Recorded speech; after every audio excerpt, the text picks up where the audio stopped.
Quando você vê um homem que tem sucesso, como Júnior Moraes, tendo o sucesso que tem, e pela constância ao longo do tempo, que não para de crescer, entende? Isso não é coincidência. Ele fez alguma coisa diferente de quem não tem sucesso. Talvez eu esteja falando para você.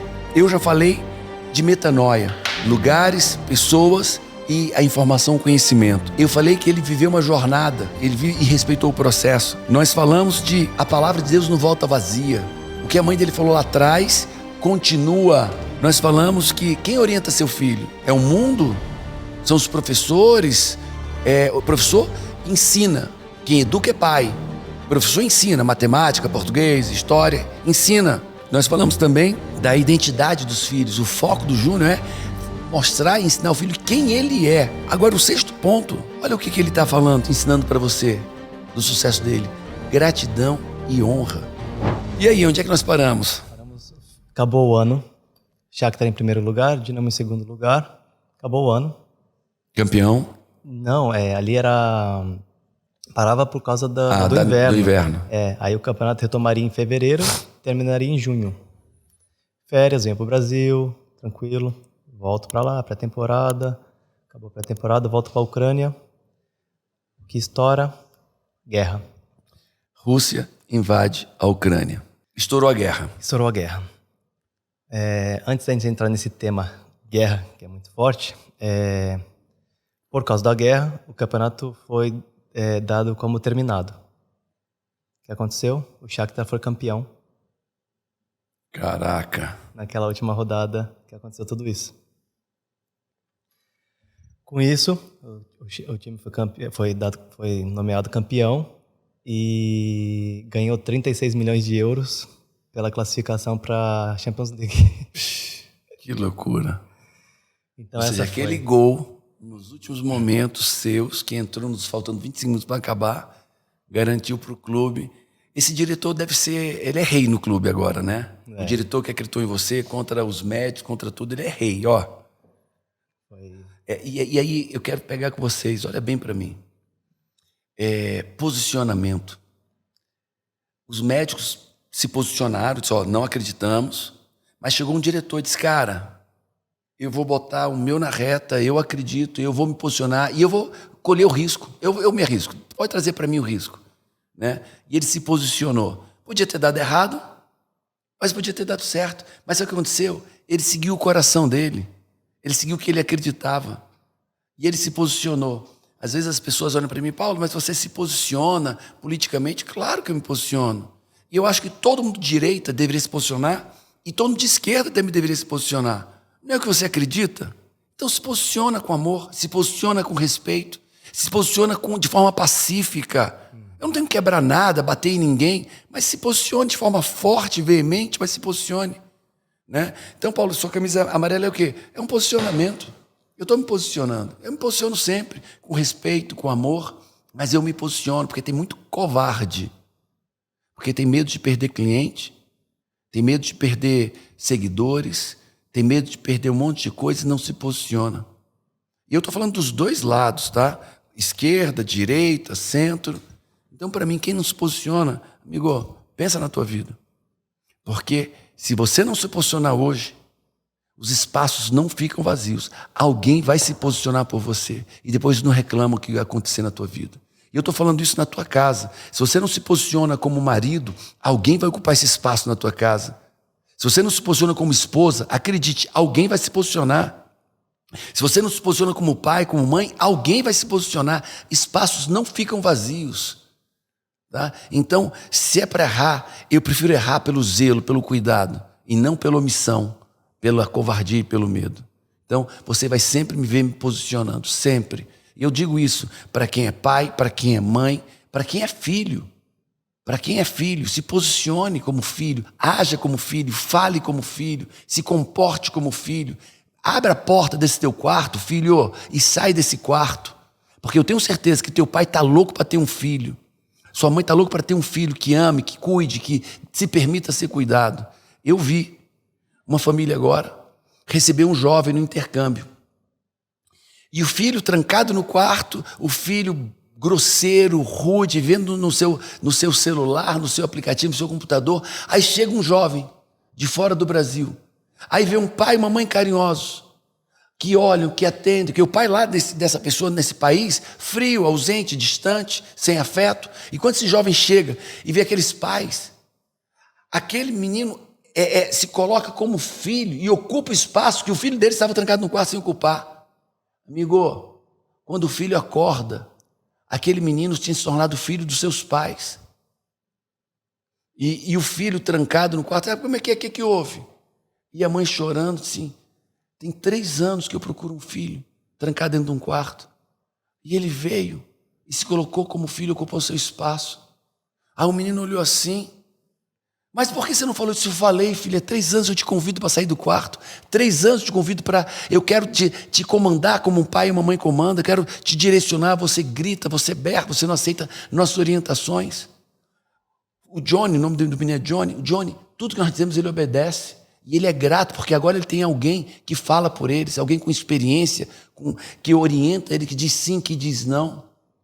E aí esse menino cai no chão de joelhos, pedindo perdão aos pais por toda a grosseria, por tantos anos trancado num quarto, contando uma narrativa idiota, que família é atraso, que pai é grosseiro, é rude.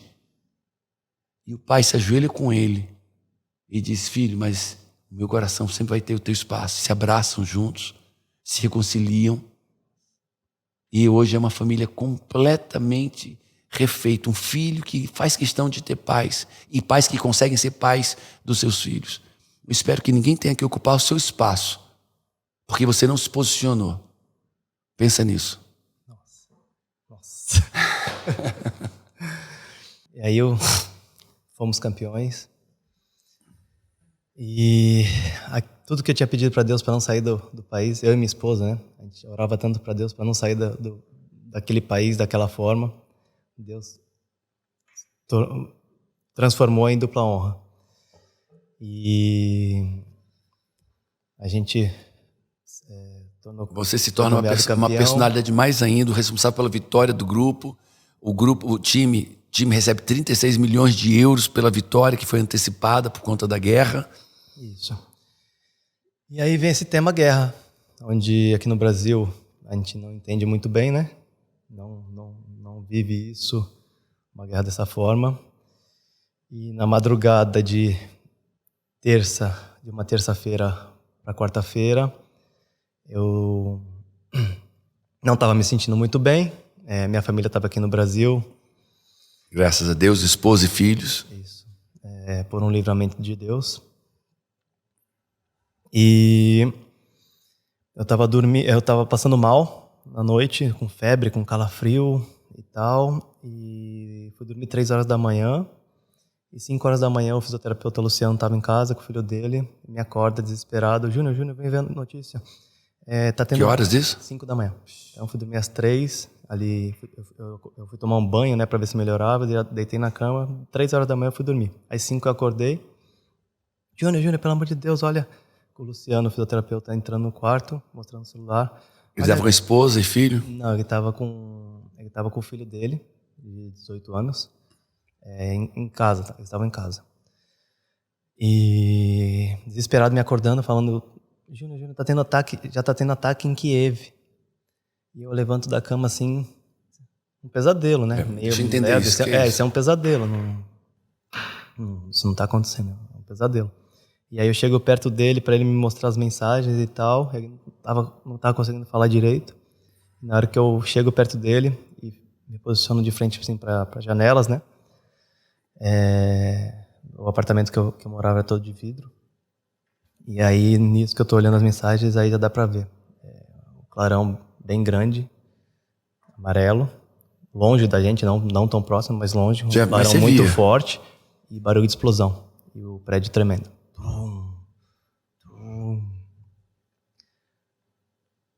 É real. É real. Caraca, e agora?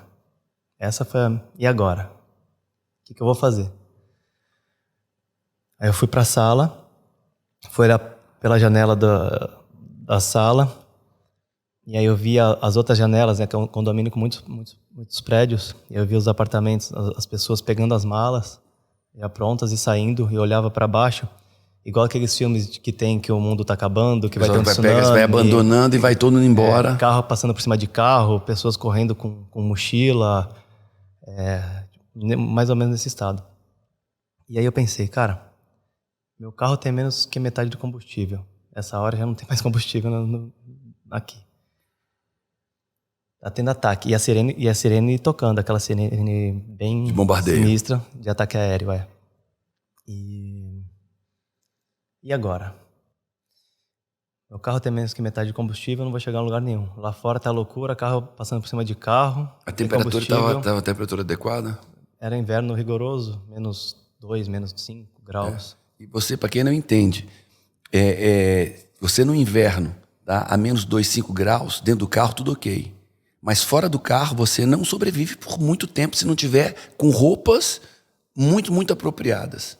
Tá? Andar na neve, andar num frio extremo é morte bem provável. Isso eu liguei pro diretor do clube, falei, cara, e agora? O que a gente vai fazer? Aí ele falou, Júnior, me dá alguns minutos que eu vou organizar tudo. Vamos todo mundo ficar no hotel do clube, onde é o hotel, sede, concentração, o escritório do clube. E lá a gente tenta chamar solução. Um plano de evacuação para tirar vocês daqui. Nisso, a gente foi Isso para os estrangeiros? Isso. Os ucranianos todos já... a maioria já estava com suas famílias, né? E aí procura estar com os pais, tudo, e procurar um bunker. Se eles quisessem ir para o hotel também, poderiam ir. Nisso a gente vai acordando os brasileiros, 5 da manhã, a gente estava dormindo ainda. Então a gente comecei a colocar no grupo para os brasileiros irem acordando, né, os outros e tal, para começar a se juntar para poder ir para lá. E aí quando deu uma... Vocês nunca imaginaram que isso aconteceria? Não. E é loucura, porque aqui no Brasil muita gente falava, mas era óbvio que ia ter uma guerra, que ia estourar uma guerra. Mas lá no país não. E é um país que tem um histórico, né, de guerra, então eles sabem o que está acontecendo. Sabe o que é interessante? Eu conheci muitos venezuelanos, né, nos Estados Unidos. Tem muito. Em todo canto tem venezuelano fugindo de lá. Diz que 30% da população já fugiu da Venezuela. Depois que o Maduro implantou a ditadura, o comunismo lá, radical. E sabe o que todos os venezuelanos dizem? Eu nunca imaginei que isso ia acontecer na Venezuela. Nossa. Eu nunca imaginei. Nossa. Nunca imaginou, mas nunca se posicionou. E quando você não se posiciona, meu amigo, você deixa alguém se posicionar no seu lugar. E está lá a Venezuela destruída hoje. E aí a gente foi para esse hotel, quando foi umas 8, 9 horas da manhã. E aí dirigindo o carro, adrenalina lá no alto. Eu, Luciano e o filho dele. E graças a Deus, sua esposa e seus filhos no Brasil. No Brasil, por um livramento de Deus, porque eles tinham passagem marcada. Conta isso. Deus é bom. Deus, para os seus filhos, Ele está atento aos detalhes. Ouve isso. Deus é um Deus de detalhes. Minha família chegaria no domingo, passaria a folga comigo, só que aconteceu uma situação uma semana antes. Na terça-feira, a babá, que estava iniciando ali o processo em casa para poder trabalhar com a gente, ela testou positivo. Que ia vir para a Ucrânia com vocês. Isso, já tinha passagem marcada da minha família, da babá, para viajar no sábado e chegar no domingo na Ucrânia. Mas terça-feira ela testou positivo, que antecede a viagem. E minha esposa, para não deixar ela viajar depois sozinha, adiou a passagem de toda a família para 15 dias depois, para ela poder viajar junto com a família, a babá viajar junto com a família. E aí chegou na quinta-feira, a babá pediu demissão. Só que assim, a troca de passagem tem um custo. Os meus filhos tinham escola. Minha esposa queria muito viajar logo. E aí essa babá pede demissão. Minha esposa ficou pé da vida. Eu já não viajei por sua causa para viajar quando você estivesse boa. Aí quando chega agora, você diz que não vai mais viajar. E aí, caramba, né? Por que isso, né? Não sei o quê. E eles não foram. Então eles não chegaram lá no domingo. E logo alguns dias depois estourou a guerra. Então a gente vê o livramento de Deus nisso. Porque se a babá tivesse pedido demissão junto quando ela... Antes da minha esposa trocar passagem, minha esposa teria vindo com as crianças. Ele estaria no meio do conflito. Agora, como evacuar mais a esposa e mais as crianças? Isso. Então, a gente vê que Deus é um Deus de detalhes, né? Porque nisso ele deu livramento. Eu sei o quanto meu filho precisa de atenção. Eu sei o quanto ele pede minha atenção quando a gente está junto. Eu sei o quanto é importante para ele. E minha filha também. E minha esposa é uma mulher muito forte, só que também muito sensível. Então, eu sei o quanto seria difícil para eles passarem esse momento. E Deus livrou eles. E você tinha que preparar a evacuação, dar atenção à evacuação, fazer tudo, ainda cuidar deles. Como é que ia ser isso? Por eu estar... Então, e aí todo mundo se reuniu naquele hotel e muitos com famílias. Muitas das esposas viajaram nesse voo que minha esposa não foi. Olha que loucura. Caraca. Tinha um menino que estava completando 18 anos no dia da guerra, que jogava comigo. E a namorada dele foi a primeira vez para lá. Primeiro voo. Tinha muitos idosos, muitos recém-nascidos. Era um grupo de 41 pessoas. E aí, por que a gente fala Deus de detalhes? Por que minha família não foi? Por que os outros foram? É tudo plano de Deus. Muita coisa a gente não entende no momento. E meio desespero da gente concentrado dentro daquele hotel, e Kiev, a capital, sendo o foco do exército russo, com bombardeios, com muito bombardeio aéreo, com o exército chegando com tanques em Kiev para tomar a capital, em primeiro lugar. Esse era o foco da Rússia no início. A gente se viu totalmente bloqueado, não tinha saída pelo espaço aéreo fechado, não tinha combustível suficiente para a gente ir até a fronteira, de ônibus ou de carro, que até tinha ônibus do clube, a gente poderia sair com o ônibus do clube, mas não tinha combustível, e as saídas de Kiev e o caminho para a fronteira estava totalmente parado. Por quê? No desespero, muita gente saiu com os carros, mas não tinha combustível para chegar até a fronteira. Então, muita gente abandonou o carro no meio da rua. E muita gente também não conseguiu chegar. Planejamento. Então, a gente não tinha saída de avião, não tinha saída de ônibus, de trem, a gente também não conseguia sair. Então, foram 3 dias e meio tentando procurar uma saída e a gente sempre tinha uma negativa. A resposta era sempre negativa. E aquilo estava dando desespero, estava sendo uma tensão, uma pressão psicológica muito grande, porque a gente via, chegava muito vídeo, muita notícia de tanque, de guerra passando por cima de carro, com gente dentro dos carros. Então, chegando próximo da gente, eles chegaram a 30 quilômetros da gente. Chegaram a ter alguns soldados, pelotões russos chegaram a ter conflito na frente do nosso hotel. Então, aos poucos eles estavam chegando. Foi bem tenso, foi muito tenso. E foram passando os dias, né? Vou resumir bastante assim as situações. No primeiro dia, a gente fez um vídeo de apelo aqui no Brasil para as pessoas entenderem o que está acontecendo. E por eu estar 10 anos ali no país, de falar a língua, eu comecei a ser chamado pelo clube. Você se tornou um líder ali daquele processo. Em meia loucura, eu comecei a ser o elo entre a diretoria e os jogadores e as famílias. E com o treinador também, em italiano. Então eu tinha que me comunicar em russo com a diretoria. Olha, também a gente volta lá em 2012, quando aprendeu a língua. Por que você teve a oportunidade de aprender a língua e você foi? Eu me comunicava então em russo, que era a língua predominante do país, por isso que eu estou falando a língua russa, tá? Mesmo dentro da Ucrânia. Então eu me comunicava em russo com a diretoria para tentar achar uma fuga, tentar achar uma forma de sair dali. Eu me comunicava em italiano com o treinador. Eu não falo fluente, tá, italiano, mas me comunicava em italiano com o treinador, português com o pessoal, e ainda tinha várias reuniões em inglês com uma empresa de resgate de civis, porque nossas esperanças foram acabando, né, ao longo do tempo. A gente não tinha como sair dali.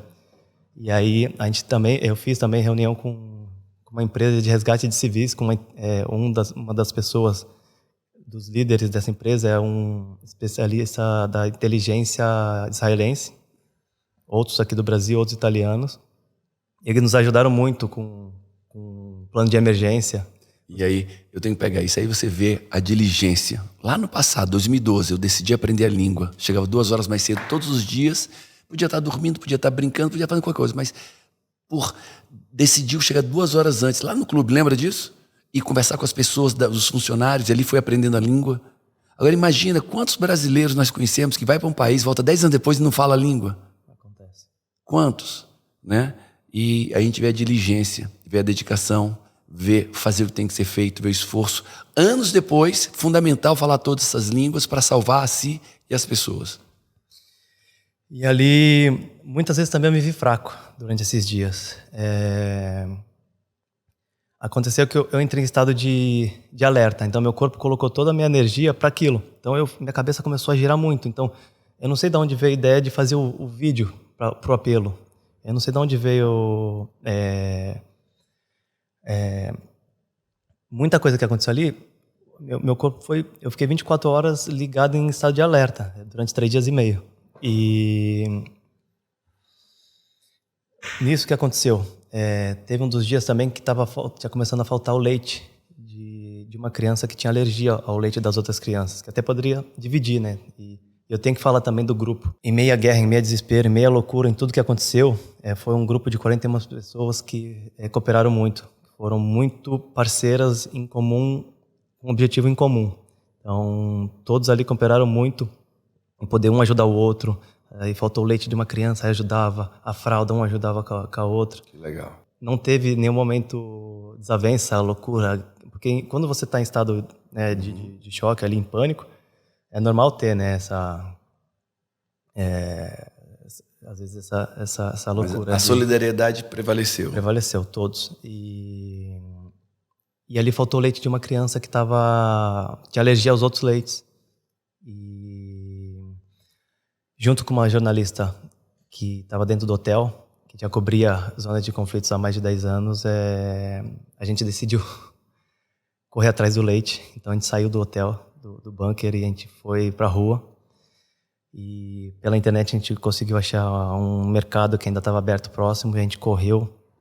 Lá, aí não tinha nada. Mas a gente está aqui tão perto, então vamos ali no outro.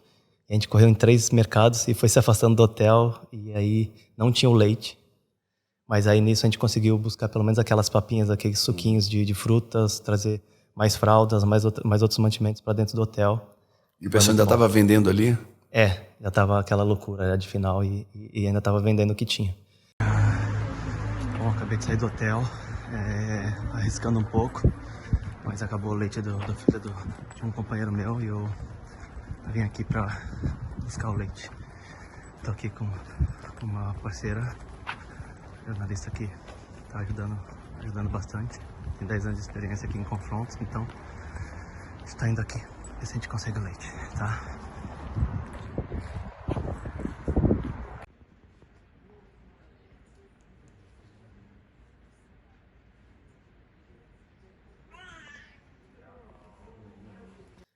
Com tudo que aconteceu dos 3 dias e meio ali, procurando uma fuga, foi muito difícil.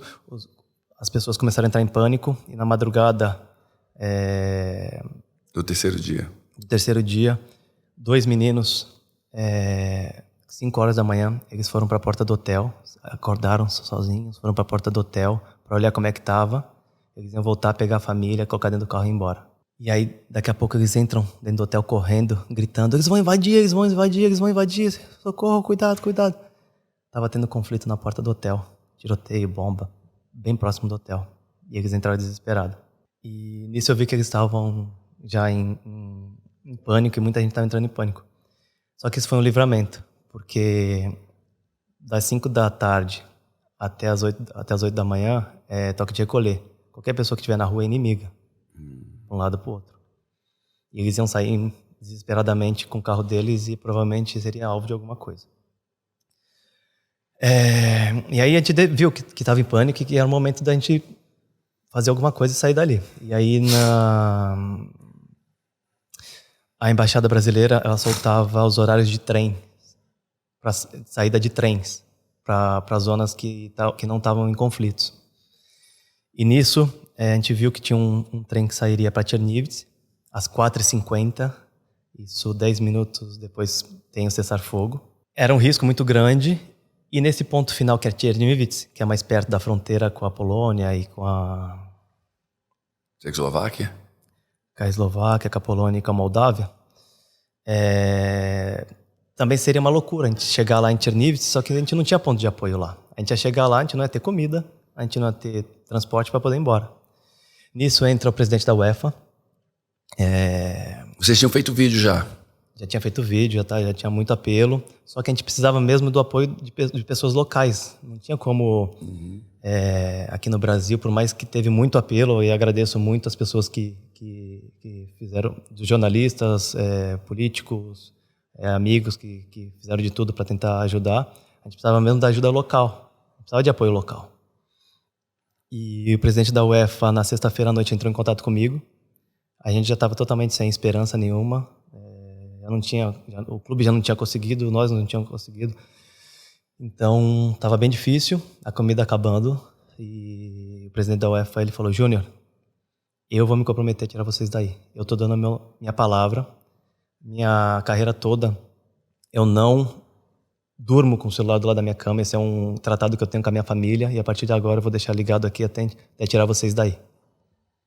É o Alexander Seferin. Foi um cara muito forte.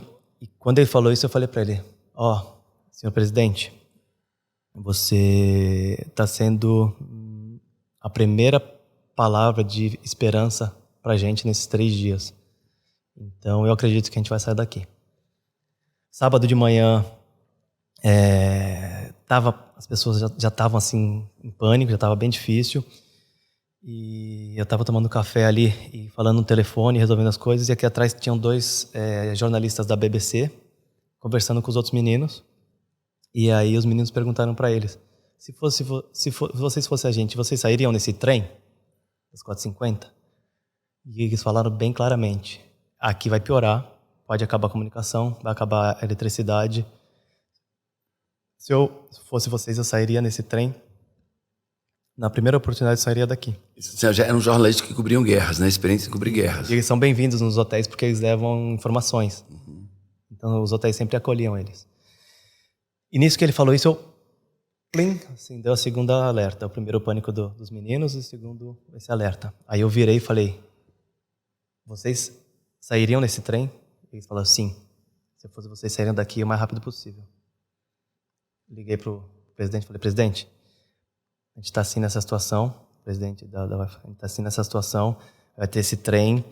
O que você acha? Ele falou: Júnior, se essa é a chance de vocês, vão que eu vou dar todo o apoio para vocês. Eu estou ligando na Federação de Futebol agora ucraniana, vão 2 homens aí ajudar, dar todo o suporte para vocês. Conversa com eles, pega tudo que você precisa e sai daí. Desliguei com ele, conversei com a turma, falei: vocês querem sair? Sim, acho que é o momento da gente sair. Aí eu eu desci. Minto. Eu estava ali terminando falando com ele, nisso já muito rápido, então ele já tinha enviado o pessoal. Os 2 ucranianos da federação já estavam lá embaixo fazendo reunião com o treinador para ver como que eles iam sair. E aí me chamam: Júnior, corre que o pessoal tá lá embaixo. Aí nisso eu vou no bunker, eu dou mais uma olhada para todo mundo, vejo assim o bunker, e aí aí a gente fala: pessoal, vamos arrumar tudo então pra gente sair daí. E aí nisso que a gente já começa aquela loucura, desespero de pegar as coisas, a adrenalina vai lá para cima, eu desço pra reunião com o pessoal.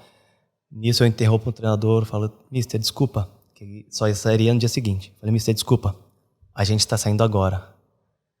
Nesse meio tempo, isso já tá chegando ali perto das 3 horas da tarde.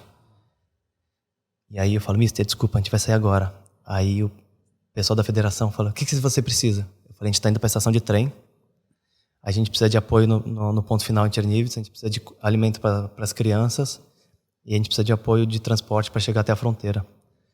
Ele falou: então eu tô indo agora para a estação de trem, eu vou ver para onde vocês vão entrar, onde vocês vão pegar o trem, e a gente vai se comunicando.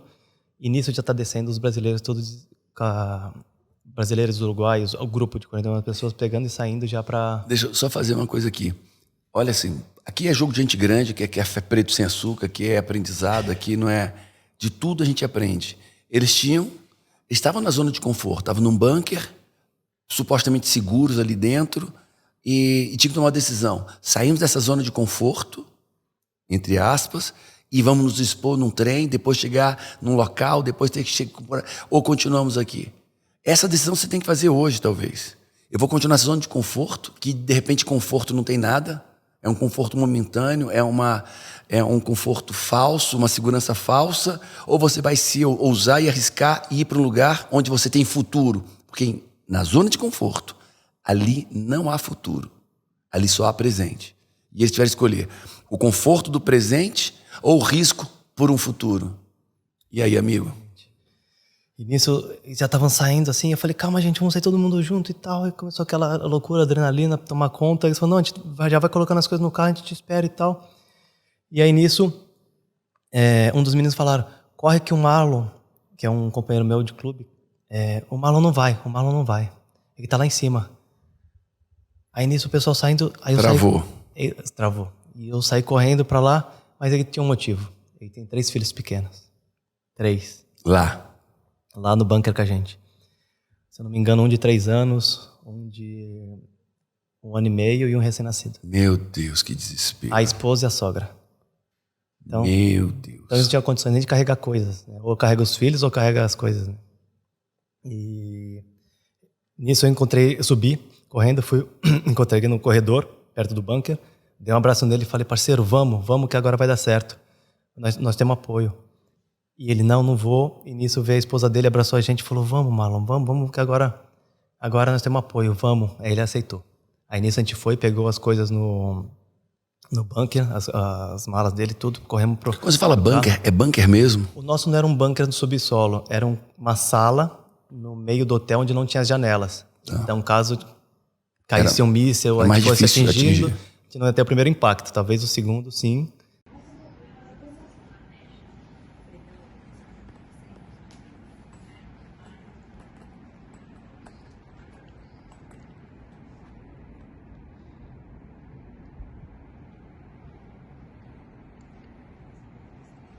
E aceitou, a gente saiu correndo com tudo.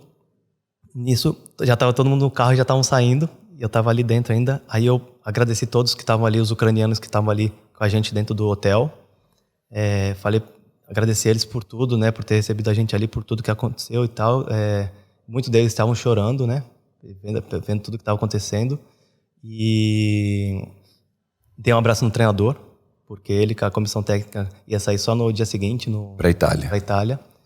No trem, ele preferiu pegar o trem do dia seguinte. Dei um abraço nele, falei que ele não tinha sido um treinador pra gente, mas tinha sido um verdadeiro líder, um homem de verdade. Ele ficou até o final, né? Ele decidiu ficar. Olha só, o treinador disse, eu só saio junto com vocês ou depois de vocês. Verdade. Qual é o nome dele? De Zerbi. Parabéns. Como é que é parabéns em italiano? Felicitare, né? Felicitare. E aí a gente saiu desesperado, os meninos já tinham saído com o carro e eu saí atrás. Na hora eu falei, esperaram e tal. E a gente foi para a estação de trem, totalmente exposto ali a violência, a guerra. Isso.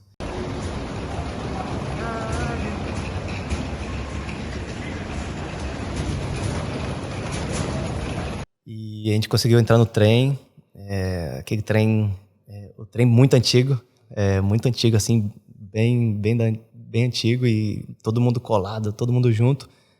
E a gente entrou ali no trem e começou a ter esperança. Era um meio ali de esperança com tensão. Uhum. A viagem de trem que duraria 8 horas, durou 16 horas. Meu Deus. O trem tinha que parar. Gente, pra mim era um negócio de um trem-bala que em 50 minutos chegava. Nada disso. 16 horas de tensão. 16 horas de tensão. O trem parava porque tinha ataques. Talvez em alguns lugares para frente. Então o trem tinha que parar. E muitas vezes parava... Teve uma estação que foi muito tensa para mim. Era de madrugada e o trem parou em Lvovo. Lvovo já era próximo da estação final. Mas nisso já foi acabando a comida. No trem já não tinha mais nada. Já não servia mais nada. Só tinha água e chá. O estoque que a gente levou de comida já tinha acabado. uma das crianças, a água que a gente tomava já tinha acabado, do trem também. E uma das crianças que estava com a gente, que é o filho do Marlon, teve que tomar mamadeira, leite em pó, com água com gás. Meu Deus. E essa criança vai crescer forte. Né? E nessa estação de Lvov, que é bem já próximo da estação final que a gente iria, de madrugada o trem parou e não andava. E não andava, e não andava. E começou a me dar desespero, porque eu olhava pelo vidrinho entre os vagões e via muita gente do lado de fora e muito frio, e o trem não andava. E aí eu perguntei para a moça que trabalhava dentro do trem, e ela falou que o comboio ali onde estava a direção, o cara tinha saído. Então o primeiro que guia, o primeiro trem tinha saído. Então, ele tinha saído talvez para fazer outra viagem. E a gente estava ali parado já há algumas horas. Falei, cara, mas se esse cara não voltar, o que vai acontecer com a gente aqui dentro? E a comida já não tinha, tudo, e as crianças já começou a bater desespero em mim. E isso eu conversando com o pessoal para ver se ia ter o apoio mesmo, para ver se estava dando tudo certo. Durante a viagem toda, foi o tempo todo conectando. E aí já estava aquela apreensão de quando a gente chegar na fronteira, se teria apoio da federação com ônibus, com alimento e tudo. E aí na hora que a gente chegou, ali foi um momento... O cara voltou, o maquinista lá. Isso, voltou, levou a gente até a estação final, e aí quando foi chegando na estação final, todo mundo muito já, assim, inquieto, já querendo sair logo e tal. E aí quando a gente chegou lá, aí o vice-presidente da federação estava lá para receber a gente, recebeu a gente muito bem. Aí tinha um ônibus, aí tinha alimento, putz, aí pra gente já foi um alívio, e nessa cidade já estava mais calmo. Já não tinha aquela tensão, já estava mais, não tinha ataque do exército russo. Então a gente chegou lá, já foi um alívio.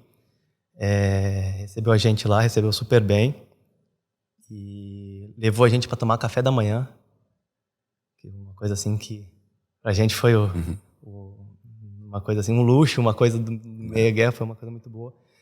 E aí foi mais 3 horas até a fronteira de ônibus. Polônia. Pela Moldávia. Aí que está a importância do apoio dos locais. Só eles conseguiriam isso ali pra gente. E na Polônia já estava lotado, já as pessoas já não estavam conseguindo sair. E eles conseguiram um caminho secundário pela Moldávia que a gente conseguiu passar. Uau.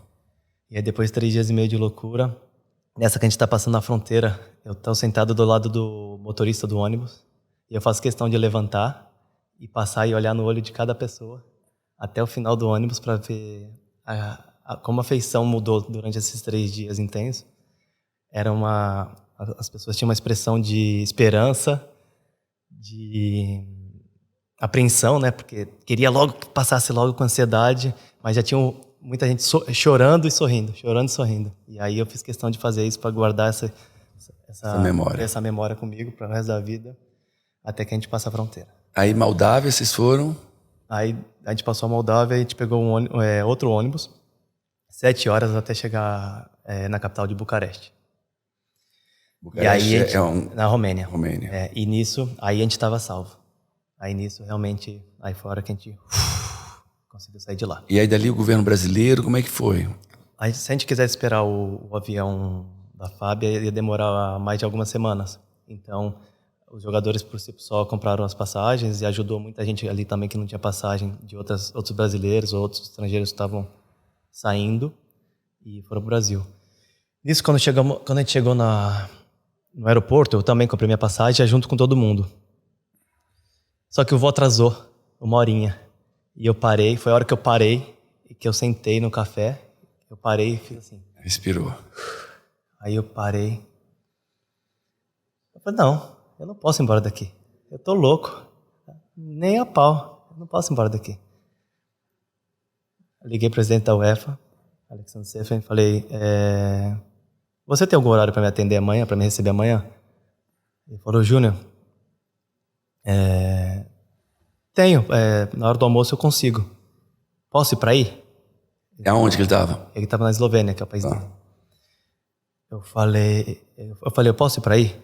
Ele falou, pode. Eu falei, então tá bom.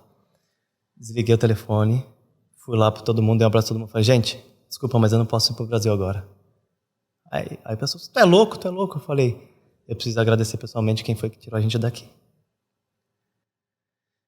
E aí, para falar para minha esposa? Ah, vai, caraca, dá um caraca aí, vai. Caraca, vai. Sabe o que é honra e respeito? Honra, respeito, gratidão em meio ao caos. Ter honra, respeito no dia a dia, gratidão no dia a dia, talvez seja muito fácil, mas em meio ao caos... E para explicar isso para minha esposa? Eu liguei para ela, falei, eu não vou mais. O quê? Falei, não, calma, por favor, me entenda. Essa é a oportunidade, depois que eu for para o Brasil, a gente não sabe quando que a gente vai voltar para cá, a gente não sabe qual vai ser a oportunidade. Eu sei que vai demorar um dia a mais, 2 dias a mais, mas... Eu preciso olhar nos olhos de uma pessoa e agradecer. Não tem como eu... Aí ela falou, Júnior, vai em paz. Vai em paz, eu tô te esperando. Isso é uma aqui. mulher sábia, que entende o que é gratidão e honra. É verdade. Priscila, te amo. E aí eu fui lá. Aí troquei o voo, tal, loucura, tal, consegui o voo. Fui pra lá. Falei, vamos almoçar. Aí cheguei lá, a gente almoçou junto. Putz, um cara fora de série. Me recebeu super bem. Sou muito grato a ele pela minha vida, pela vida das pessoas que estavam ali. Alexander Seferin.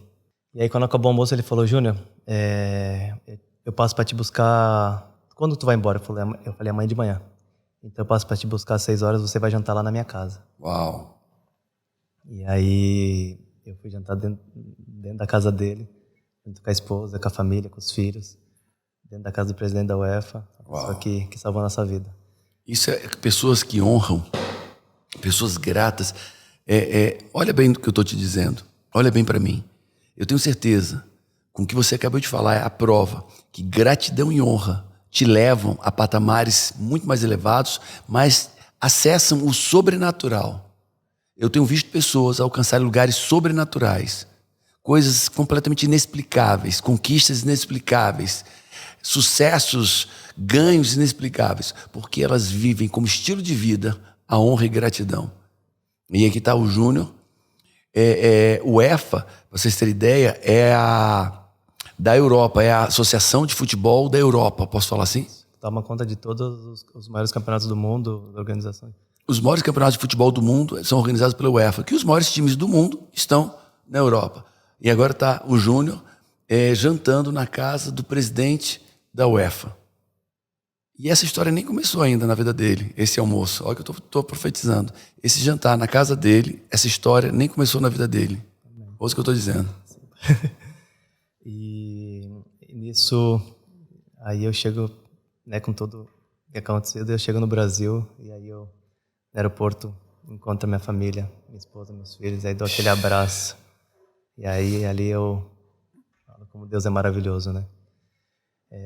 Durante vários momentos da guerra, é um momento que eu estava esgotado, assim, sem força, aí eu ia para um canto, eu me trancava no banheiro e eu me ajoelhava e chorava e orava e escutava dois louvores que marcam muito. Na minha vida, vários louvores assim foram marcados por momentos chaves, né? Quais foram esses dois? Mais uma vez, Thales Roberto, né? Com esse louvor do milagre, né?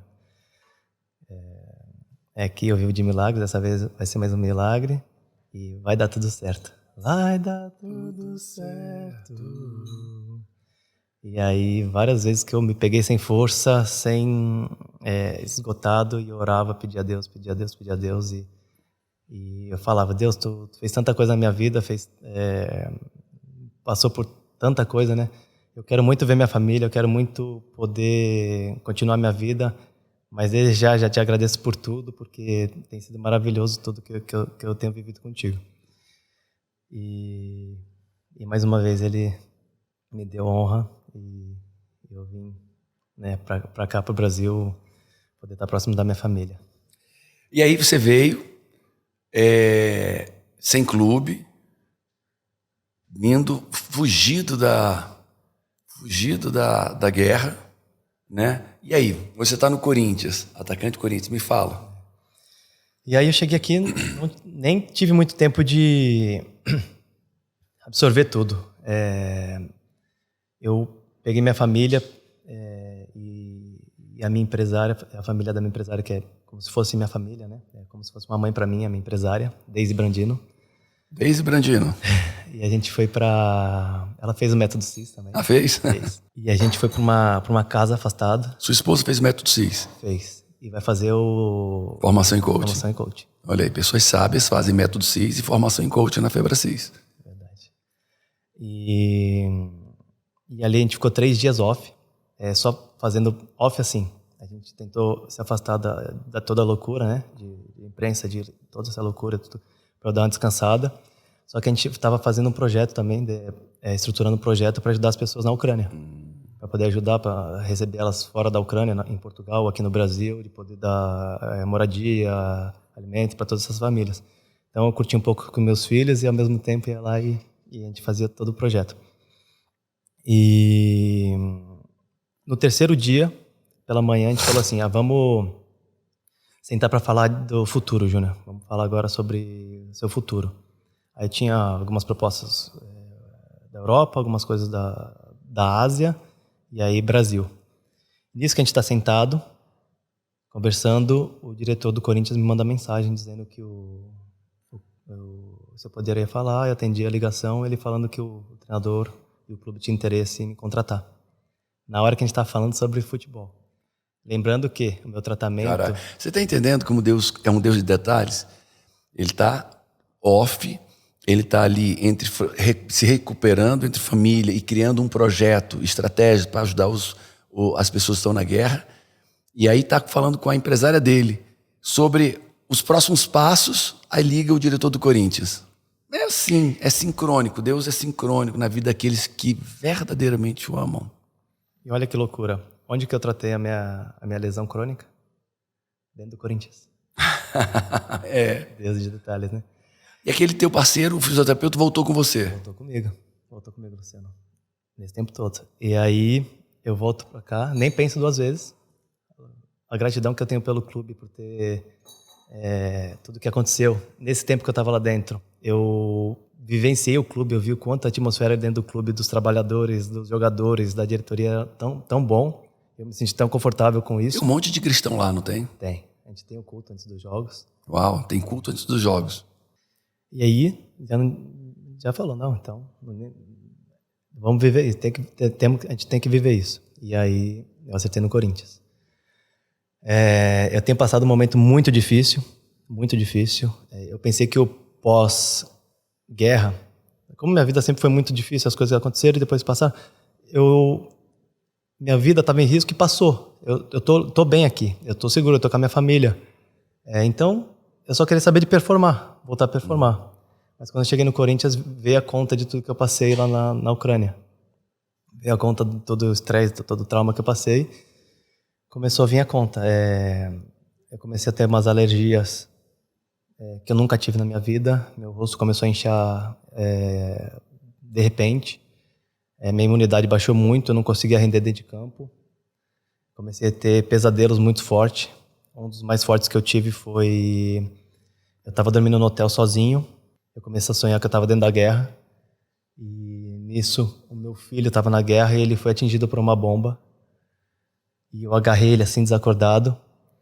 E eu estava muito desesperado, eu estava chorando muito, muita dor. E aí eu acordo do sonho, todo transpirando muito, molhado, transpirando muito. E chorando muito. E isso durou mais de 1 mês. Desde que eu cheguei no Brasil, isso foi por quase 2 meses que eu acordava transpirando e chorando muito, tendo pesadelo. E eu não conseguia performar dentro de campo. Eu começava a ter essas alergias, essas coisas. E eu não entendia. E o pior já passou. Por que está acontecendo isso agora? Por que está vindo essas contas? E até que os cultos, teve um desses cultos e foi muito forte dentro do culto. Culto, gente, é o nosso, quando a gente está no templo, na igreja tem um culto, e nesse culto, muito forte, fala lá pra gente. E eu mandei um áudio pra minha esposa, logo depois de um culto desses, que foi muito extraordinário, assim. Eu mandei um áudio pra minha esposa e falei, ainda dentro de campo as coisas não estão acontecendo, mas só de eu estar aqui e tá tendo essas experiências com Deus aqui no grupo, tá Tá sendo maravilhoso para mim. Já tá valendo a pena estar aqui. Hoje eu tô treinando com grupo. Joguei alguns jogos, ainda não performei como eu quero performar dentro do Corinthians. E eu tenho muita fé e acredito que eu vou. Mas eu tenho passado pelas dificuldades daquela forma como tem sido na minha vida, né? E eu tenho assim certeza que eu tenho vivido assim um extraordinário de Deus fora de campo e vou viver dentro de campo também. E a experiência de estar aqui no Brasil, como eu te falo, Deus de detalhes, esses meses que eu tô aqui, eu tenho evoluído muito espiritualmente, tenho crescido muito em minhas batalhas. Uau! E olha o que eu vou falar para você. Eu vou te, assim, as pessoas perguntam, Paulo, qual é o segredo do teu sucesso? São 3, basicamente 3. Um é o que você vive, é a espiritualidade, um tempo de qualidade com Deus, um tempo de oração com Deus, um tempo de leitura da palavra com Deus. E é um tempo que só faço isso, eu não faço outra coisa. Sai celular, sai tudo, é eu e Deus. Aquele momento de oração. Agora você pode imaginar alguém 30, 40, 50 minutos em oração, 1 hora orando, conversando com Deus, conversando com Deus.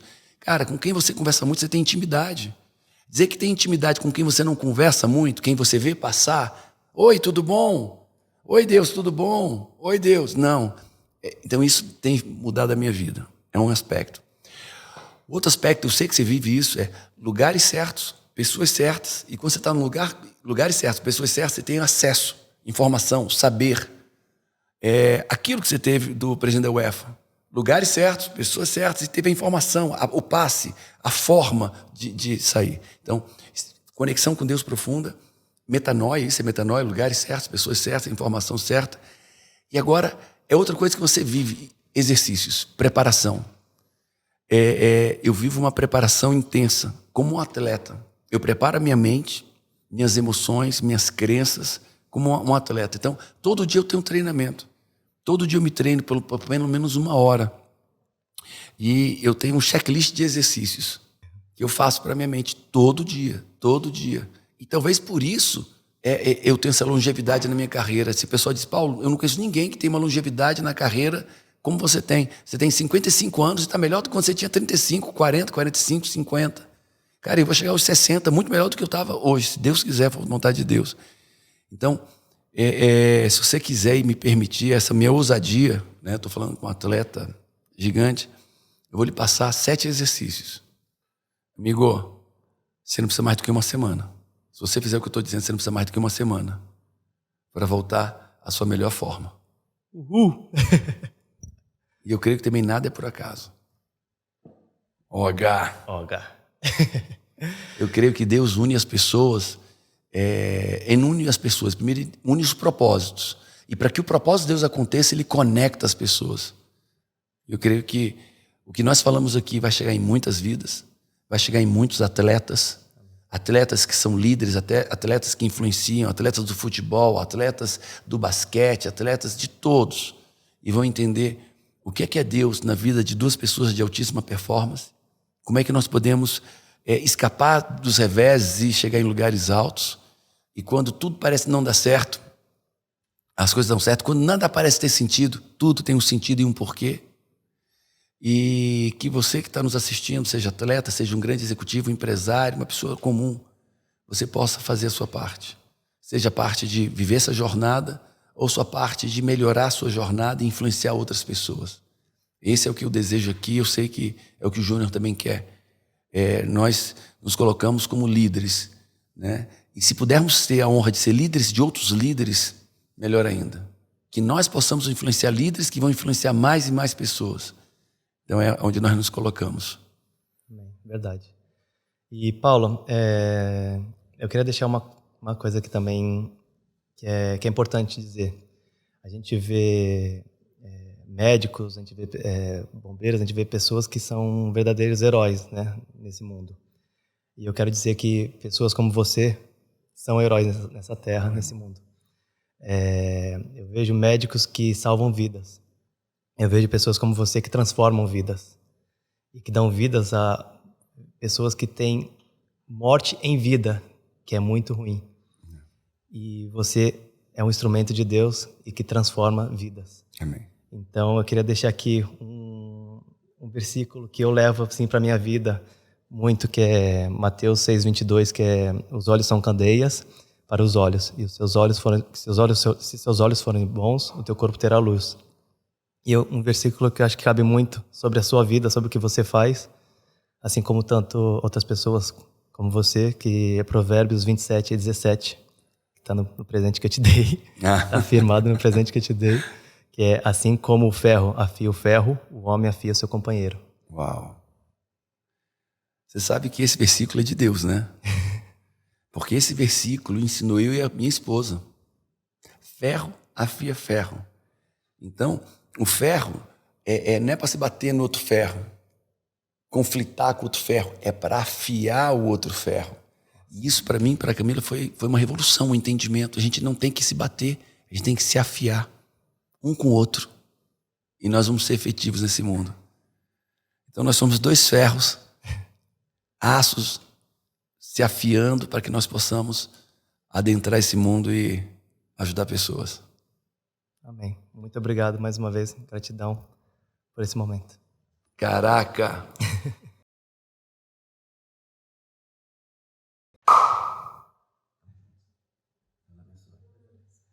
Então é isso, gente. Finalizamos mais um PVCast com mais uma pessoa extraordinária, uma pessoa profunda em tudo, exemplar, que busca fazer as coisas certas diante de Deus, diante dos homens. E isso para mim é muito importante. Amigo, quero dizer aqui que você tem um amigo aqui. Muito obrigado. Você tem um amigo, tem um parceiro, conte comigo, eu conheço seu coração e estamos juntos. Poder estar próximo de você, assim, na minha vida tem sido extraordinário, né? Por vários aspectos, e hoje, assim, eu me sinto honrado de poder estar aqui compartilhando um pouco da minha história e aprender com você. Eu conheci um craque, agora estou conhecendo um homem valoroso. Obrigado, irmão. Obrigado.